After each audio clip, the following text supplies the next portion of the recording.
अस्सलाम वालेकुम। Class 2 subject है उर्दू। हमारा अनवान है लालची कुत्ता।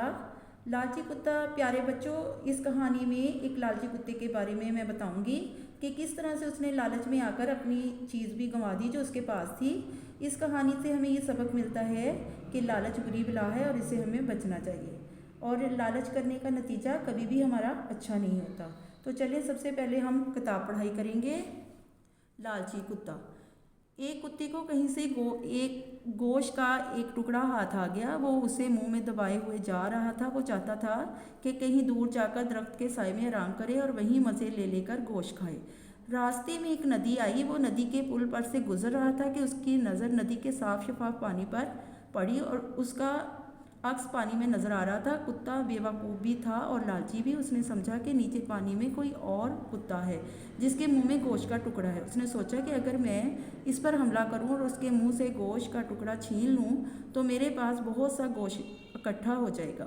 यहाँ तक मैंने आपको रीडिंग करवाई प्यारे बच्चों। आपने इसी तरह से ये पूरे सबक की रीडिंग करनी है। इसके अलावा यहाँ पे कुछ अल्फाज हैं जो कि हमारे अहम अल्फाज होते हैं, उनके मतलब देखने हैं। जैसे हाथ आ गया, मिल गया, शफाफ, बहुत साफ पानी या बहुत साफ चीज़ जो होती है, अक्स साया, नियत अरादा, आलम हालत, महरूम खो देना किसी चीज़ को। प्यारे बच्चों, यहाँ पे हमारा अगला पेज आ गया। यहाँ पे अहम अल्फाज हैं शफाफ, अक्स, महरूम हो गया, आलम बेवकूफ़, शर्मिंदा, सोच, लालच।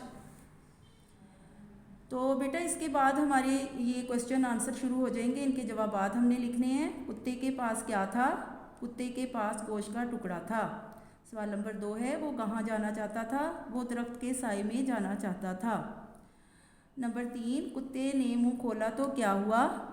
कुत्ते ने मुंह खोला तो उसका गोश्त का टुकड़ा भी नदी में जा गिरा।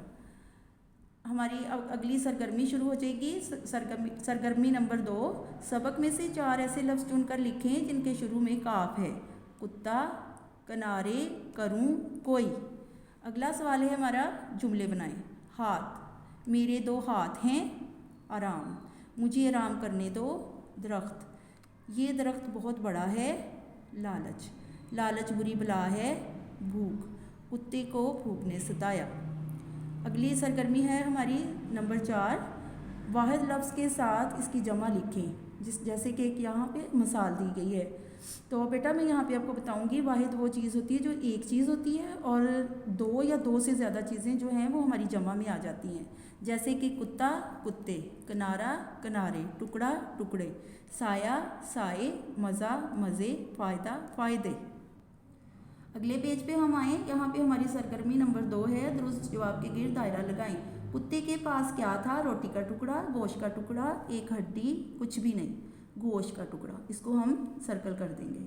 नंबर 2 पे है कुत्ते को अपना अक्स कहाँ नज़र आया? तालाब में, जौहड़ में, नदी में, यहाँ के दरिया में। तो नदी में, इसको हम सर्कल करेंगे। नंबर 3 है कुत्ता शर्मिंदा होकर किधर को चल पड़ा? एक गांव की तरफ, शहर की तरफ, नदी की तरफ या दरिया की तरफ? शहर की तरफ चल पड़ा। तो इसको हम सर्कल कर देंगे। हमारी अगली जो एक्टिविटी है वो है 3, हम मायनी लफ्ज़ों को आपस में मिलाएं। एक मिसाल यहाँ दी गई है। हम मायनी लफ्ज़ वो होते हैं जिनके मायनी एक जैसे हों। लफ्ज़ तो अलग अलग होते हैं लेकिन मायनी एक जैसे ही होते हैं उनके। जैसे कि अक्स साया, साए छाँव, बेवकूफ़ नादान, हमला वार, ज़्यादा बहुत, आलम हालत। यहाँ तक ये हमारी सारी एक्टिविटीज़ पूरी हो गई। इसके बाद बेटा हमने अपनी इमला पे जाना है। यहाँ पे इमला है अक्स, महरूम, बेवकूफ़, शर्मिंदा, आलम।